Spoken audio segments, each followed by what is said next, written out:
Hampir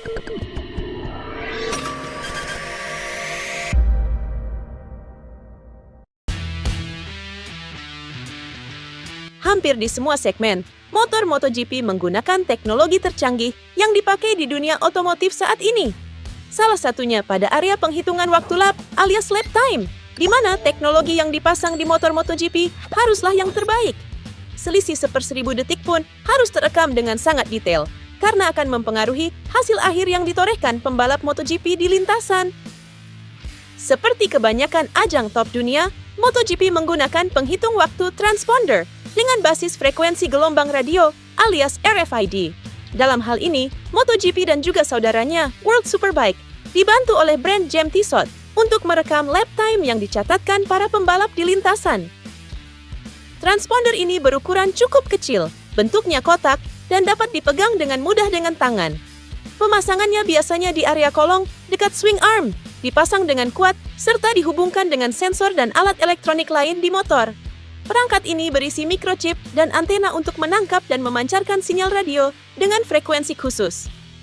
Sinyal itu akan terbaca dengan kuat di beberapa titik, terutama di titik-titik yang digunakan untuk mencatat lap time pembalap. Titiknya tidak hanya diletakkan di garis start dan finish saja, melainkan di beberapa area penting, terutama di batas antara sektor-sektor tertentu. Makanya tanpa harus menunggu satu lap, kita bisa melihat dan langsung membandingkan waktu yang ditorehkan para pembalap di sektor-sektor tertentu. Kemudian, hasil pencatatan sinyal tersebut diprogram sedemikian rupa dan ditampilkan secara real-time dalam bentuk tabel catatan waktu maupun tampilan lainnya.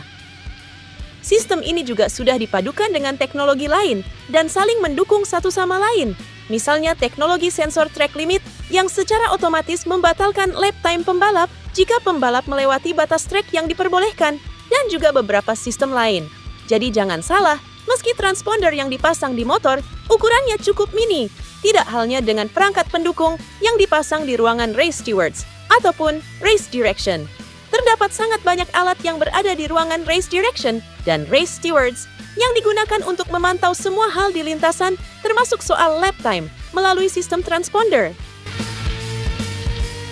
Juara dunia 8 kali, Marc Marquez untuk pertama kalinya mengendarai Panigale V2S miliknya bersama pebalap lain seperti Alex Marquez, David Alonso, Dani Holgado, Izan Guevara, Tony Arbolino, Philip Salat, Sergio Garcia, Angel Piqueras, dan Maximo Quiles.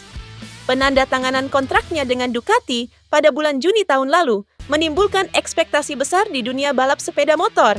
Dan pada hari Kamis 9 Januari di sirkuit Aspar, ia telah menguji motor yang akan digunakannya untuk latihan pribadinya, yang merupakan langkah pertama dalam adaptasinya dengan pabrikan Italia tersebut. Sebelumnya, Marquez biasa berlatih dengan motor pribadinya, yaitu Honda CBR 600RR pada saat masih bersama Gresini. Perlu diketahui, Panigale V2S yang dikendarai Marquez adalah model yang terbaru. Dibangun berdasarkan mesin V2 baru, yang jauh lebih ringan dari mesin Testa Stretta sebelumnya motor ini.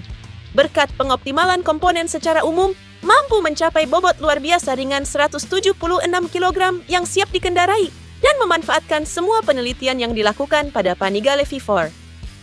Bicara soal mesinnya, mengusung mesin Ducati V2 terbaru dengan variabel valve timing untuk katup intake, homologasi emisi gas buang Euro 5+, kapasitas 890 cc, dan output tenaganya sebesar 120 horsepower pada 10.750 rpm dan torsi maksimum 93,3 Nm pada 8.250 rpm.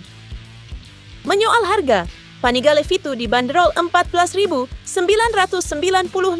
pound sterling atau sekitar 305 juta rupiah. Sedangkan V2S 16,995 pound sterling atau 345 juta rupiah. Pembalap tim Monster Energy Yamaha Alex Rins melakukan perombakan besar di garasinya untuk kompetisi MotoGP 2025. Alex Rins merekrut salah satu orang kepercayaan sekaligus kru chief terakhir Valentino Rossi di MotoGP, David Munoz. David Munoz didaulat menjadi kepala kru Alex Rins yang baru, menggantikan Patrick Primer yang kontraknya tidak diperpanjang untuk memimpin garasi sang rider. Hadirnya Munoz diharapkan dapat memberikan dampak positif di garasi Yamaha dan peningkatan performa mantan rider Suzuki tersebut pada musim keduanya bersama tim Garputala. Munoz yang berusia 46 tahun, relatif belum terlalu senior untuk ukuran crew chief, merupakan salah satu teknisi muda dengan kemampuan manajemen yang bagus di MotoGP. Nama Munoz semakin melejit tatkala The Doctor sendiri yang mengangkatnya menjadi crew chief-nya saat masa-masa akhir di Yamaha beberapa tahun lalu. Saat itu, ia ditunjuk menggantikan Silvano Galbusera yang sudah bertahun-tahun menjalankan operasi garasi Rossi di Yamaha. Saat Rossi pensiun, Munoz pun diboyong ke tim VR46 dan sempat memimpin garasi Luca Marini dan kemudian Fabio Di Giannantonio saat musim 2024 lalu. Karena Munoz pergi dari VR46, garasi Digia pun akan dipimpin oleh crew chief baru bernama Massimo Brancini. Honda Racing mengandalkan Joan Mir untuk perlahan-lahan merebut kembali kejayaan yang hilang di MotoGP. Honda berharap pembalap utama Joan Mir dapat mempertahankan tingkat motivasinya hingga mampu menghasilkan motor yang kompetitif di MotoGP. Bos tim Alberto Puig mengakui bahwa perjuangan kompetitif Honda telah menyulitkan juara dunia 2020 itu, tetapi ia ingin pembalap Spanyol itu mempertahankan hasrat yang sama untuk meraih kesuksesan di MotoGP. Joan sudah menjadi juara dunia MotoGP, jadi situasi saat ini tidak begitu nyaman untuknya. Motornya tidak sesuai dengan levelnya. Dia sedang berusaha. Dia mengalami beberapa kecelakaan, tentu saja. Ketika Anda seorang juara, Anda berusaha keras. Anda ingin mendapatkan hasilnya, tapi tetap saja ada hal-hal yang tidak sesuai. Saya harap dia bisa menjaga motivasinya bahkan di saat-saat sulit sekalipun, kata Puig dikutip Motorsport. Puig merasa Honda mampu menemukan arah yang jelas dengan pengembangan motornya setelah melakukan sejumlah eksperimen selama paruh pertama musim 2024. Peningkatan performa yang jelas terlihat sejak putaran kedua di Misano, dengan Zarco mampu meraih 2 kali finish 10 besar dalam 2 balapan uji coba di Asia. Namun, meski Puig merasa senang dengan kemajuan yang dibuat oleh kru, ia mengakui bahwa hasilnya masih jauh di bawah ekspektasi. Logo PATA telah ada di motor Superbike dan Supersport Yamaha untuk waktu yang lama. Sulit membayangkan jika kendaraan Jepang itu tanpa logo ini.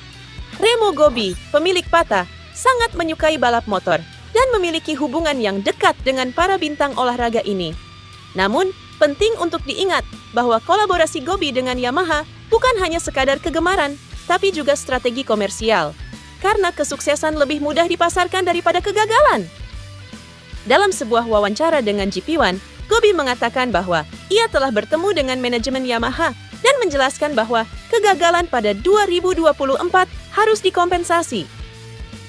Prioritas saya adalah melanjutkan balapan bersama Yamaha di tahun 2026. Namun, saya ingin ada kejelasan soal ini. Jika hasilnya tetap sama pada 2025, kami harus menilai kembali situasinya. Sementara itu, Prometeon, sponsor lain dari tim Yamaha, tampaknya telah mengurangi dukungannya untuk proyek ini. Setelah 2 tahun menjalin kerjasama, nama Prometeon dicoret dari nama tim di 2025.